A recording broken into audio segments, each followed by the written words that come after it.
Hey, you could do this too. Look how bad I was. Think about how much better you are than I am, and think about where you'll be. No, that's so true. Hey everybody, just had a great conversation with Chic Chameleon. He's a shoegaze and dream pop artist, producer, engineer. If you don't know what shoegaze and dream pop are, you're in luck. We talk all about it on the episode. You know, kind of what makes a genre, what makes something, where the names come from, how you can dive in and out, blending different styles together to make your own unique career, like Chic Cameleon. Really great conversation, and I love Canadian indie musicians, of which he is one, and it was great to be able to talk about some of my favorite bands that a lot of people have never heard of. So you might get some Canadian music tips inside of this episode too. Before we get into it, I'd like to thank our title sponsor, DistroKid. DistroKid makes music distribution fun and easy with unlimited uploads, and artists get to keep 100% of their royalties and earnings. I love it because you can do as many songs as you want and keep your money. Go to distrokid.com/VIP/love music more to get started with 30% off, keeping more money. 1 million plus artists rely on DistroKid to get their music onto Spotify, Apple Music, YouTube, TikTok, Tidal, Instagram, and all of the major streaming services. And they've got a mobile app now. It's available on iOS and Android, so you can check all of your stuff, do your splits, your lyrics, everything on the go. Hope you enjoy the episode. Love music more. Love music more.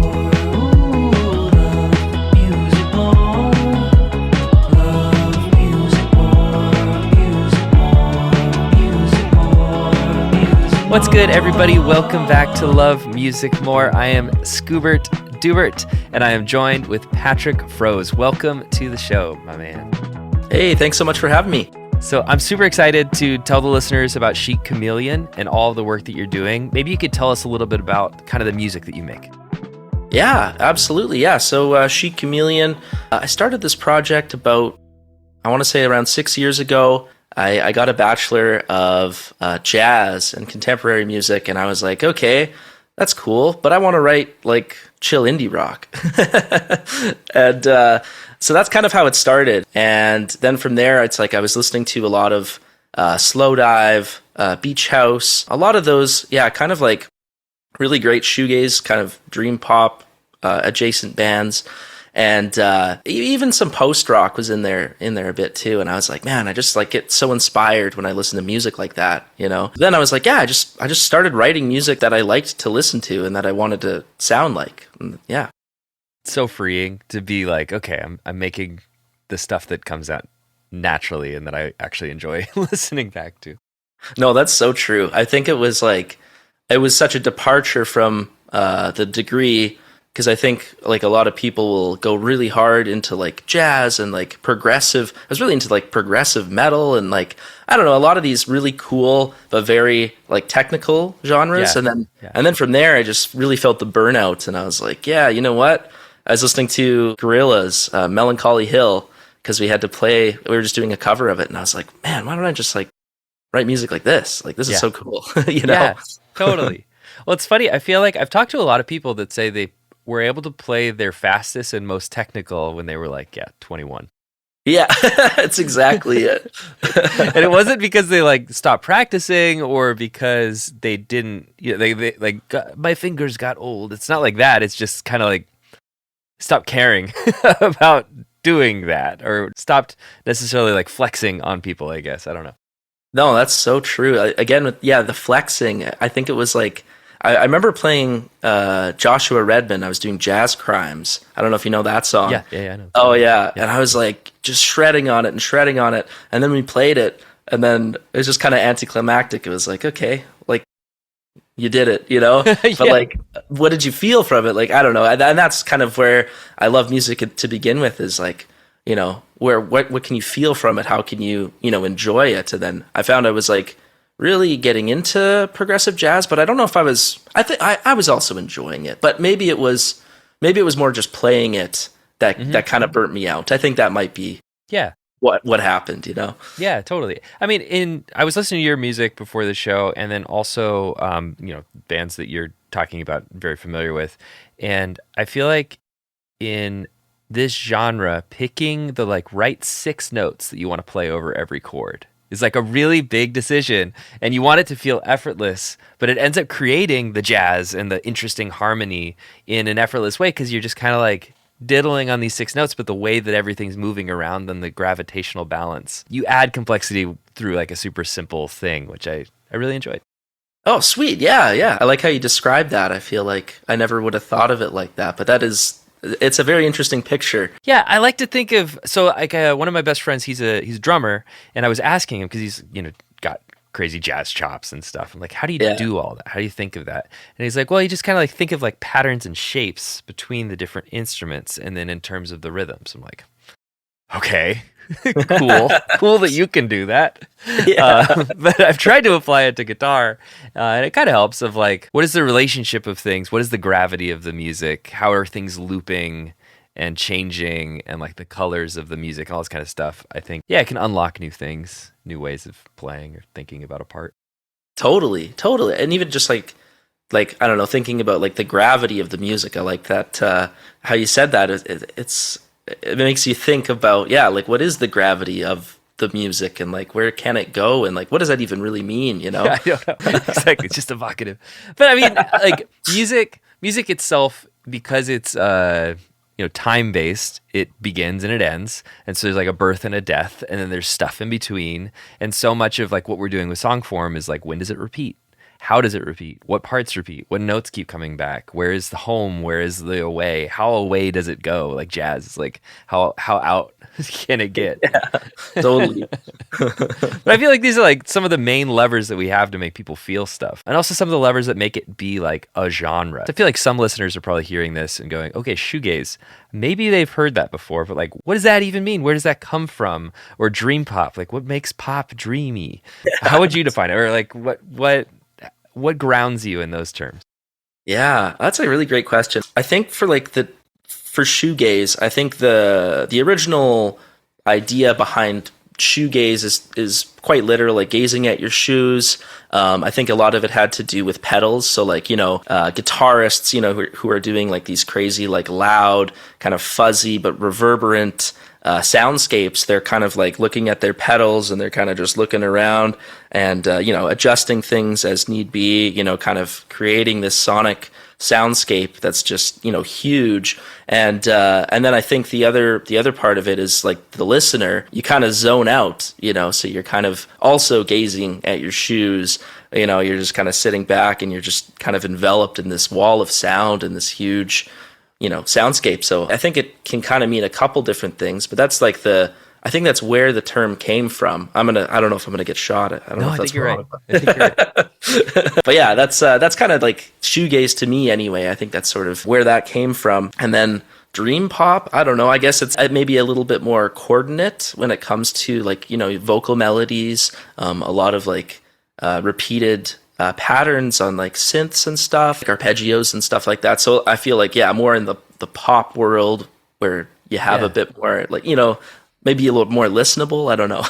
Right, radio friendly or playlist friendly, I guess. But yeah, exactly. And I love just like kind of skirting along the lines of just like kind of being in both of those worlds. I really like, like getting to the heavy stuff. But I also think I gravitate more towards just making something that's just like kind of like a couple nice, major seventh chords, get some minors in there, and get some, just some like arpeggios and stuff, just make it kind of nice. Like I love ear candy. So that's a good way to put it. Ear candy. Yeah. Like, the dream pop soundscapey kind of stuff, I love that because it puts you in a space, and it puts you in a mindset, and it's fun to produce, and it's fun to enjoy. I understand why you would gravitate towards that world. Yeah, I love it. I think it's so great. I love like specifically just like listening to it, finding new artists that are part of that world. That's my favorite. I love that. Yeah, it makes total sense too, coming from like a jazz perspective, just like you said, a major 7, where most chords are like 3 notes, and you're able to add in that 4th note, and sometimes a 5th or a 6th because you have the ethereal place to put it. It's not necessarily like a dense cluster of dissonance or something like that. You have this spread, you have the reverb, you have the things, the twinkles up top, and I think it allows you to reach into that space without it yeah, coming across as jazz. Yeah, I think that's so true. I think it's like a space where like adding those color tones can kind of thrive because you sort of have the space to do it. It's like, say you strum a chord, but it's ringing out for a certain period of time, or you're kind of staying on, whatever chord you're on. You can add those sevenths and ninths and like, sixths and just like all these beautiful color tones that maybe they would get like lost if you had a faster rhythm or if you didn't stay on the chord as long. But right. Yeah, definitely love that. That's a really good point. Yeah, like tempo allowing you to do more with the notes, and like space allowing you to do more with the notes too. Because yeah, you're right. Like AC/DC sounds the way that AC/DC does because it's like has to be in a stadium and they're big chunky chords and they're moving and they're churning. Like you can't really put a bunch of twinkly notes up on top. Yeah. Try to put like a minor ninth on on your 5 chord. That'd be awesome. Challenge to the listeners. Yeah, exactly. So I really love Canada and the Canadian music scene. As somebody that grew up there, could you tell me a little bit about like what it's like? Did you study like music growing up, or how did that look? I went to a country school. So cool. Yeah. So it was like a very, very small school. I think it was pretty limited opportunity in terms of music education. We had like band class. So I was the drummer in band. Actually, nice. I hit the big drum before I got promoted to the main drum set. Yes. And that was kind of mostly my experience in school. There was like a special project or something like where you have your time to go play guitar. I also did that, which was great, but pretty limited because it was a country school. Our graduating class only had like, I want to say like 22 people in it. Wow, which is crazy. Like, just like tiny, right? So yeah, that's kind of like, that's where it came from. And then I just kind of always knew in high school, it's like, I want to go pursue music after this. And then so I moved up to Edmonton. I think one of the main reasons I went is because it's like, I just felt like I need to go find a network of musicians. And well, like, where's the closest place I can do that? Yeah. I played a gig in Red Deer once. No, you did. Oh, you did. Yeah, crazy. Yeah. Wow. When was that? At least a decade ago, if not longer. Yeah. No way. Yeah. Oh, that's so cool. What do you remember the name of the bar at all? Or? It was like a community center or something. It was super bizarre. I was on a tour. I was opening for the Doobie Brothers. Okay. And it was like the biggest facilities that they could fill, but a bunch of people were, I don't even know who the promoter was, how they pulled this off. It was like a bunch of like non-traditional venues or like hockey stadiums. It was Sweet. We played Dawson Creek. We played all sorts of just kind of like Moose Jaw. It was great. Oh yeah. That's so funny. Played a gig in Red Deer. That's hilarious. Of all places too. That's too funny. I was walking around this small town. Like, why didn't we go like a little bit more north? Like, let's go to Edmonton. What about Calgary? Yeah, exactly. We played Calgary. We didn't play Edmonton. One of the biggest cities we played was Regina. Okay. Yeah. That's too funny. I know. How'd you like Calgary? Was Calgary? I like Calgary. Yeah. I like Calgary a lot. I actually really enjoy. I'm a big fan of Canada. A lot of my favorite like indie bands, Canada. Like I don't know if you know Half Moon Run. I'm sure you know Mother. I like them better when like before the major label contract. But I'm a hipster indie kid. Hey, no, don't we all? Right? Exactly. But I love Canadian music, and like, I think there's a reason. I don't know what it is exactly. It's hard for me to sometimes put my finger on, but maybe it's just, I feel like when I was in Canada, I would hear cool music in cool places, or it's like cafes. Like, I feel like in the United States, we're kind of like, you have the Clear Channel or Spotify station that like you play in this type of cafe or that type of restaurant.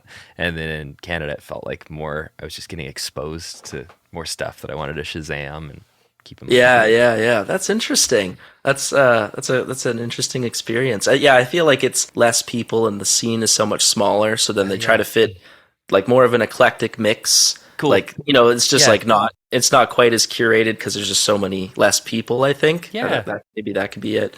Yeah, I get that. It seems like there's just popular support for independent music at a level that I don't really feel in the United States. Yeah, totally. There's a lot of like college radio that supports, and then there's some independent radio too. And I find they're very supportive of like in Edmonton we have CKUA, and they're like super supportive of like everybody I know who's in a band. So it's like it's so nice to have that. So good.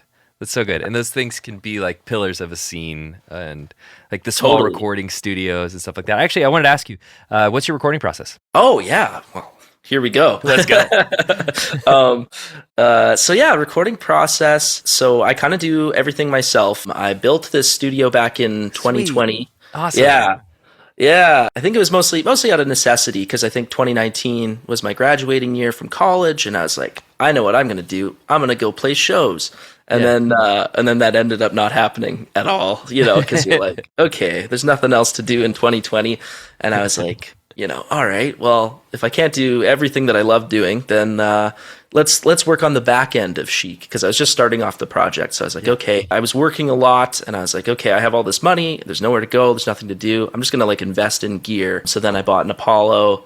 I bought my computer. I bought some mics. Renovated a spare bedroom, kind of made like this studio. I just started recording all my stuff. I'll kind of like write, like sitting with my guitar. That's like generally where like it starts. Like I'll have a riff and probably like a vocal melody. And then from there, I kind of like record that guitar in, usually direct or through the amp, if I mic it up. And then from there, it's like I just kind of start playing around with it, adding things. Sometimes that vocal melody comes in. Sometimes I completely change it. And then I usually do like drums and vocals kind of last after everything else is drums last. Yeah, kind of glued in. Yeah. Yeah, and I just found I don't know if it's the best or the worst process, but it's just like, it just seems to be how it ends up, Yeah. So, I like that. That's so interesting. Drums last, so are you playing just with a click, or are you playing with like temp drums? How are you kind of like setting the groove as you're recording without having a full like drum part going?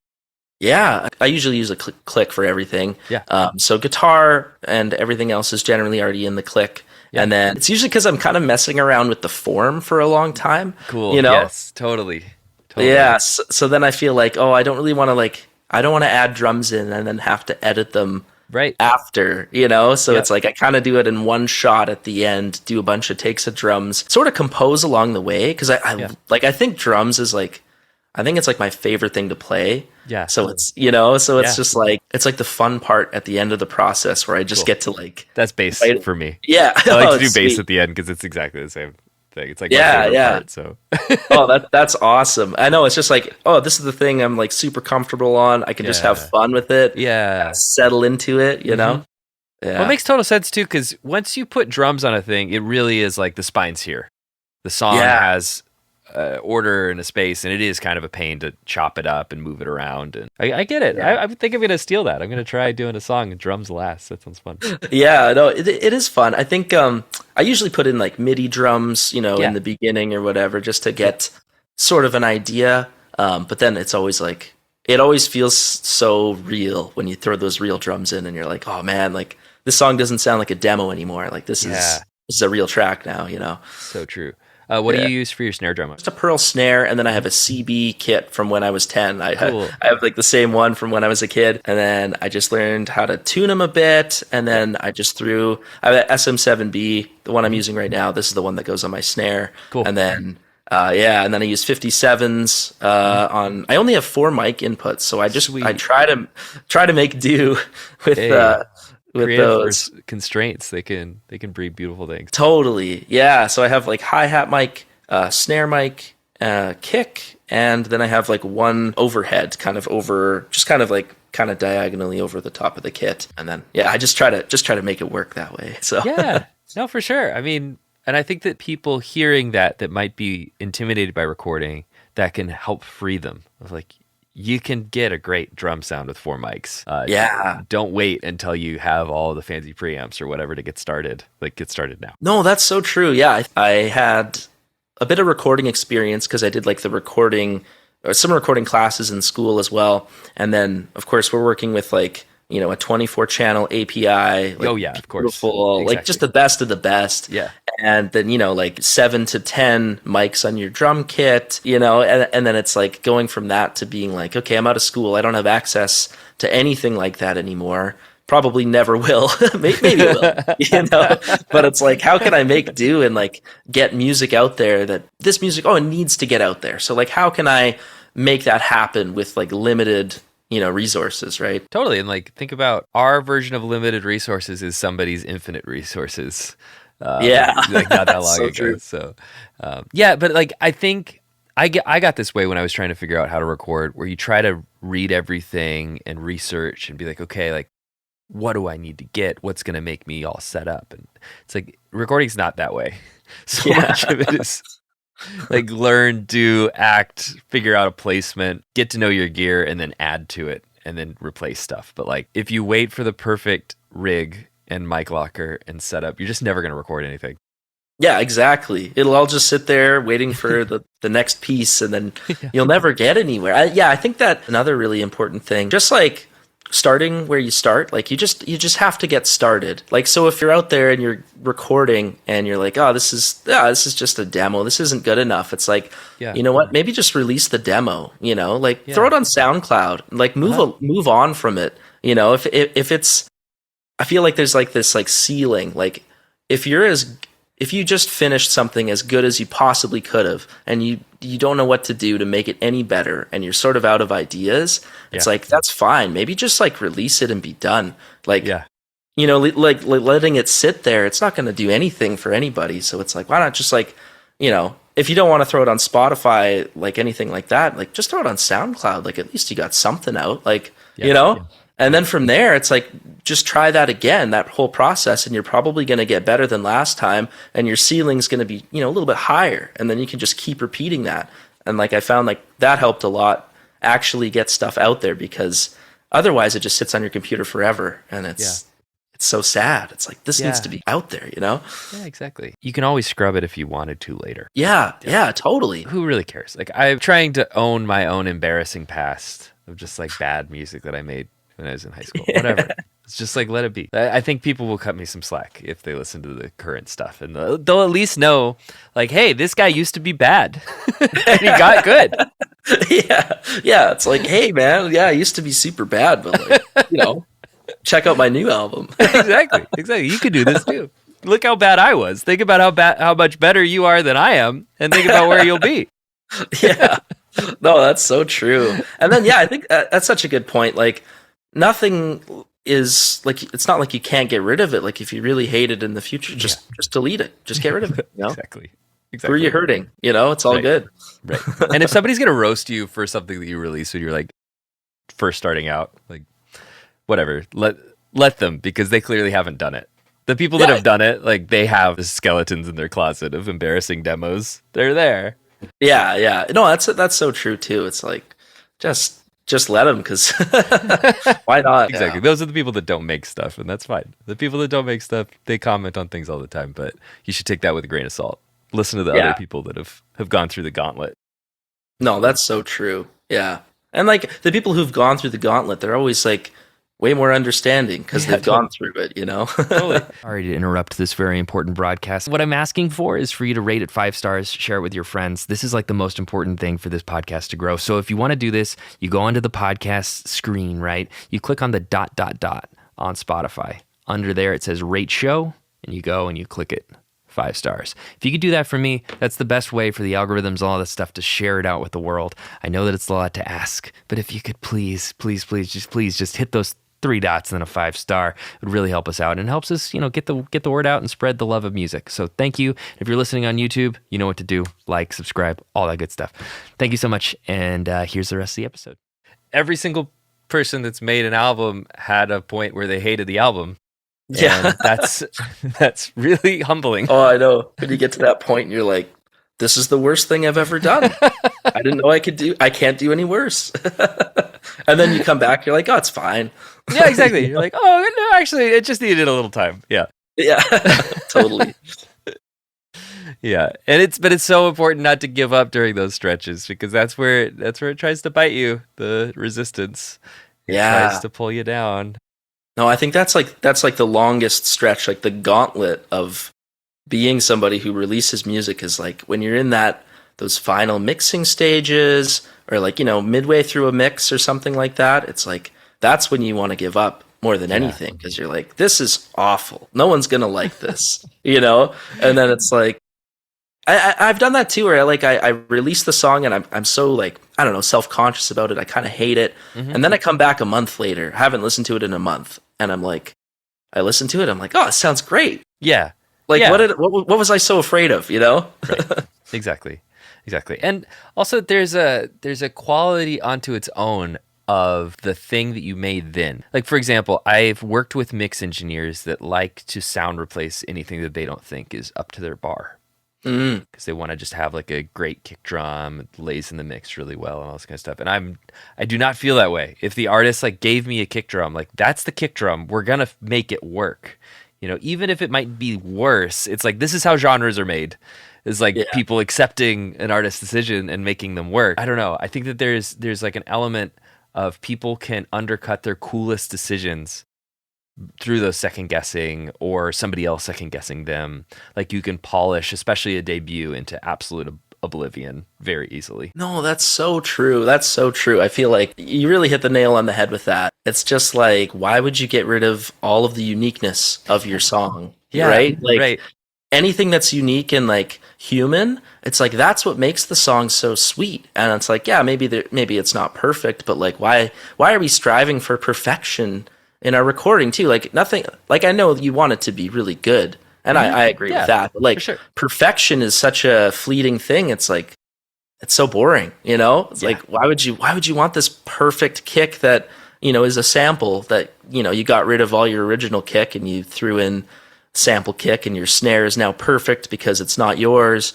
And it's like, man, it's like there goes the heart of the song. Like now it's gone. It's like, so why even try that? Like just, you know?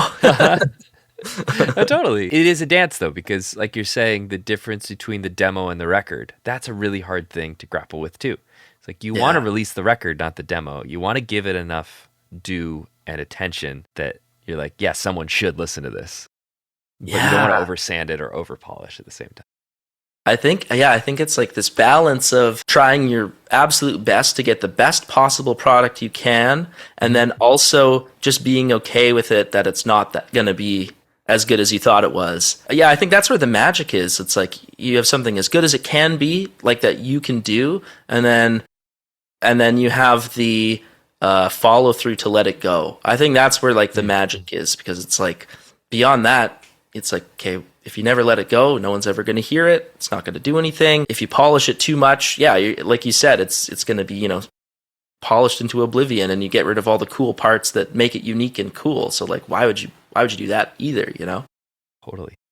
I want to ask you about film and TV placements, and specifically the film Picture It, and what that kind of experience is like, what it's like to hear your song in a film, and how that happened. Oh yeah, man. Okay, so that was a few years ago now. I think that was maybe 2022 or something like that. Cool. Yeah. I hope it was. I don't remember. And yeah, that was just my first single, "Dreaming of Heaven." I put that one out, and I found this thing that's like, oh, well, like we're looking for local music that we want to add to this film, and I was like, oh, cool, that sounds sweet. So I pitched it to somebody, and they came back to me. They're like, yeah, we think this song really fits in our movie and we'd love to use it. And I was like, that was so like out of the blue. It felt like, as a pitching stuff, it's always just like such a Hail Mary. You're just like, okay, like, you know, gonna throw this out there, probably won't hear anything back, and then when you do, you're like, oh, cool, it's like it's actually gonna do something. Like, that's sweet. You know? Absolutely. It's a funny thing. I know that also can make you hear a song differently, right? Like when it's set to picture. Yeah, totally. I think it changes. Like, you have your own context, I think, as the artist, and like you have your own idea of what exactly this song is, and it means something to you, but it's like completely different to somebody else. And then like to like a music director who's like throwing that into their movie, it's like a totally other context too, because now it's like the context of the person in the movie, or, you know, something like that. So it's like kind of removed, but it's there's still context, which is cool. I'm curious too, like movies, obviously have a whole bunch of people working on a movie. You're making most of your music on your own. Have you involved other collaborators? Do you work with other people for mixing, mastering? You do it all yourself? Other co-writers, things like that? Yeah. So first EP was just me, and I did the mastering for that too. Cool. And I don't know. I don't know if I recommend it. I Yeah. think for certain styles of music, I think like getting all the way to the end of your mix and having like a final mix is like super sick. And then for the mastering, I'd say it's like really good to do it yourself, like at least once, so you know what it is and you know what you want. Like, you know, generally like kind of what you're going for. But sometimes I feel like with the mastering thing, it's like, it's a good idea to like give somebody else somebody else with a different perspective, a fresh set of ears. Somebody else is going to like finalize it for you. And then, because I feel like you're already like so close to the project, it's like maybe it's not the best thing for the project at that point, you know? What are your thoughts on that? Completely agree. Yeah, I don't like mastering my own work. Also not a great mastering engineer. But part of it is just like, took it kind of as far as I wanted to take it. Now I'll make it loud, I guess. But it's really hard to come in with a fresh sense of, dude, like working with other mastering engineers, it'll come back to be like, dude, this is super bright. It's like, I didn't even notice because I was just so in it. I was trying to make the song the way it was. And that day, that week, I was just in a really bright mood. I don't know. Yeah. Like, this isn't going to fit the rest of the record. It's like, thank you. Or like, you make some big mistake in the export because you're just so burnt. Yeah. And somebody else can catch it and be like, your bass is not, you don't have any bass in the song or something bizarre. It's just like, oh, right. Forgot to unmute that. Just like weird things, like when you're totally burnt out, you just do stupid crap, and having someone else in the process can save you a lot of pain. I think that that's a good point. Just on that, it's like you're so close. Yeah, there's no room anymore, you know, to like. You're right. Yeah, you're too close at this point, and it's like maybe you heard it 1,000 times in the mixing already, you know. So like you've already heard it that many times, and now you're gonna do like kind of like a bigger, larger mix to it. Like it's just like, man, just give it away. Somebody else can catch some mistakes that you might not be able to even hear anymore, you know. Yeah. Well, there's the whole saying of if you want to go fast, go alone. If you want to go far, go together. Yeah. For bands and things like ours, it's like you can do both. You can go alone and make the record, and then go far and go together with like a team, with mastering, with whatever. The other people that you invite into this process really help you continue doing it. I think that's a really good point too, because like I feel like when you're starting out, you'll try to go as far as you can alone.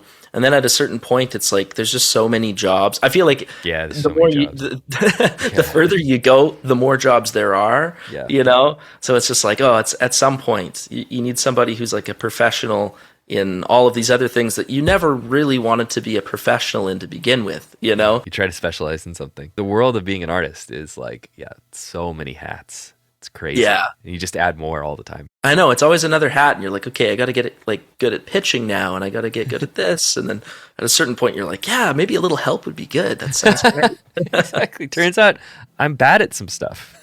Yeah. I have weaknesses. It's like, dang.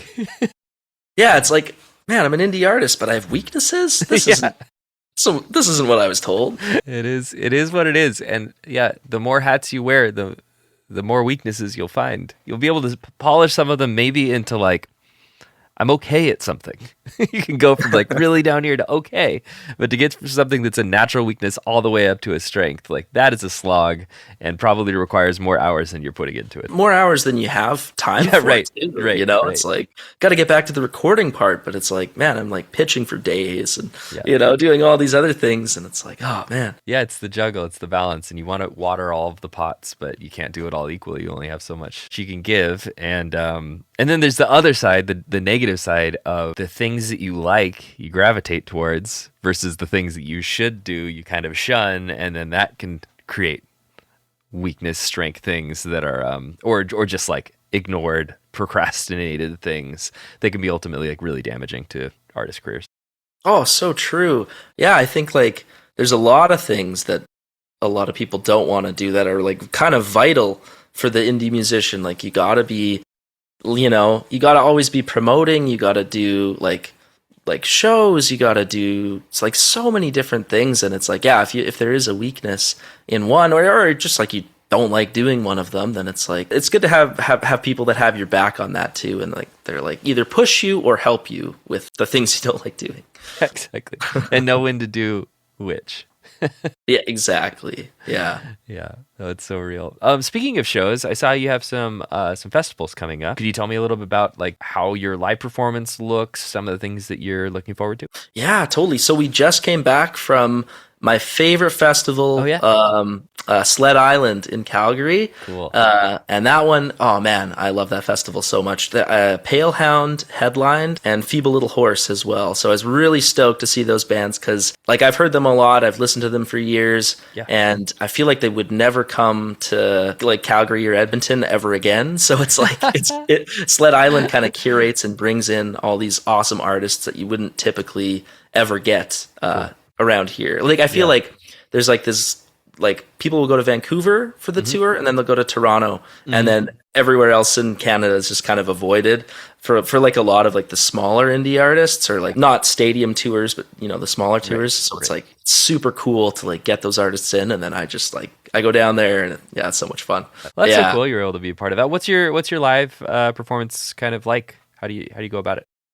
Yeah, live performance. So I have a band. I have a bass player, drummer. I'm the guitarist and vocalist, and then I have a synth player, and she also does backups. So that's kind of our lineup right now. Recently, I got like a vocal pedal, so I've been cool. trying to like kind of incorporate that a little bit more.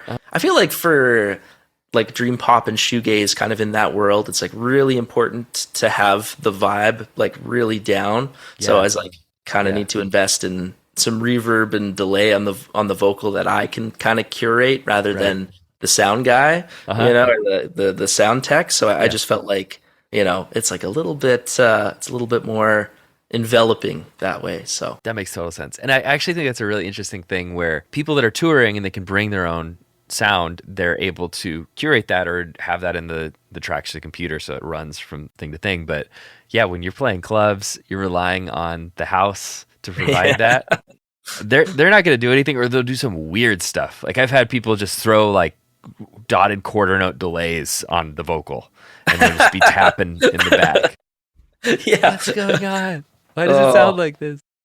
Yeah, no, that's exactly it. I think I was kind of sick of not having the control when it's like such an important part of my sound. Yeah. And I was like, okay, you know what? I just got to invest in whatever vocal pedal I can and like just make that decision myself, because they're just not doing it for me. Like you know, you can't rely on somebody for like something that important. And like I feel like I would try to tell sound techs like, hey, like I want like a plate reverb, or I want like this really washy sound, but then they're always like dealing with feedback. So I feel like their inclination is always to kind of go soft on it too, which is, you know, that's like a choice so that you don't get feedback, which is of course their best interest. It's also my best interest, but you know, we're gonna get some verb on there now. yeah, exactly. You just print it right in.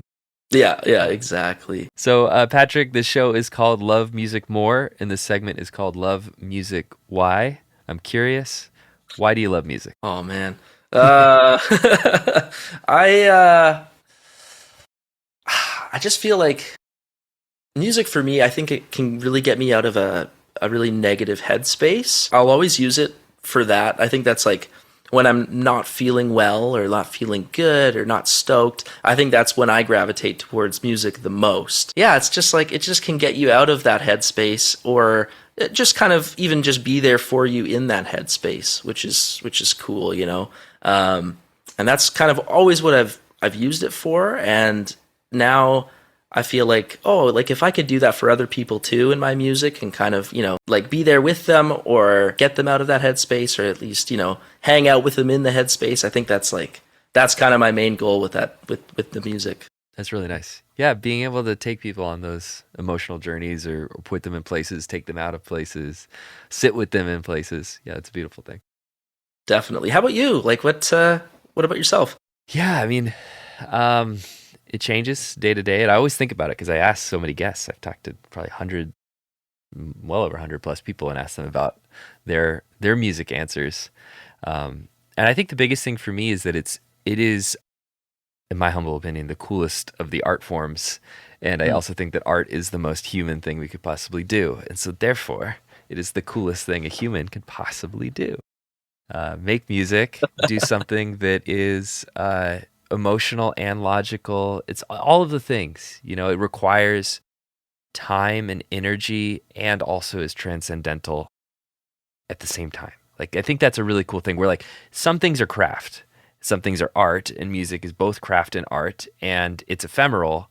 It's not like a painting where you're like, I made this beautiful thing, or a sculpture, like, look at David. It is, come with me on a journey. I'm going to take you on this journey. I trained my whole life to take you on this journey, and now it's over. And we can go on it again, though.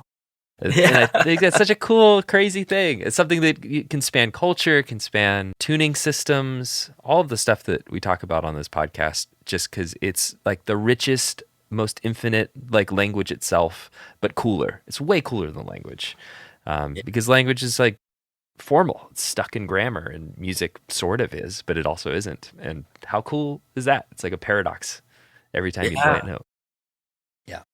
No, that's great. I like thinking of music as like its own language too. Totally, for sure. Just like you can almost like navigate more emotion through music than through regular language, and it's like I love that part. I love that. Me too. Yeah. And like I really believe that if we met an alien, they'd be able to get down. Oh yeah. I don't know if we'd be able to talk to them, but I think there would be some level, like either we might have to pitch everything way up or way down for them to be able to groove with it. But I think that if like you're an intelligent entity anywhere, a god, an alien, even some animals, I like watching the elephants get funky. Yeah, that's awesome. Oh yeah, no kidding. Yeah, I just think it's in the universe. It's in the universe itself's bones, and it's also something you can logic about too, which I think is really cool. Where it's not just like so mystical that it's like we can't do anything. It's like no, we can also like do music theory, so I can learn it. Totally, and I can get better at it every single day. But yeah, it's a crazy thing. I love that. I love that whole, the music theory of things where it's like, okay, here's the theory, this is why. But then there's kind of like that like unexplainable part of it why people love it. It's just like, and I love that there's kind of the interplay of both of those things because it's like they can both coexist, but like you just can't describe it sometimes. Like that's what I love about music. Me too. I mean, even something as simple as there being notes. It's like yes and no. Like there are frequencies and you can move them fluidly in between. Like you could pitch everything up or down 99 cents and there's all of this room in between. There's even room in between the cents. And there's still octaves. There's still stuff to grab onto, but there's a lot that's arbitrary and a lot that's not. And the fact that it's both is why you can't find the end of this rope. You just keep pulling. Yeah.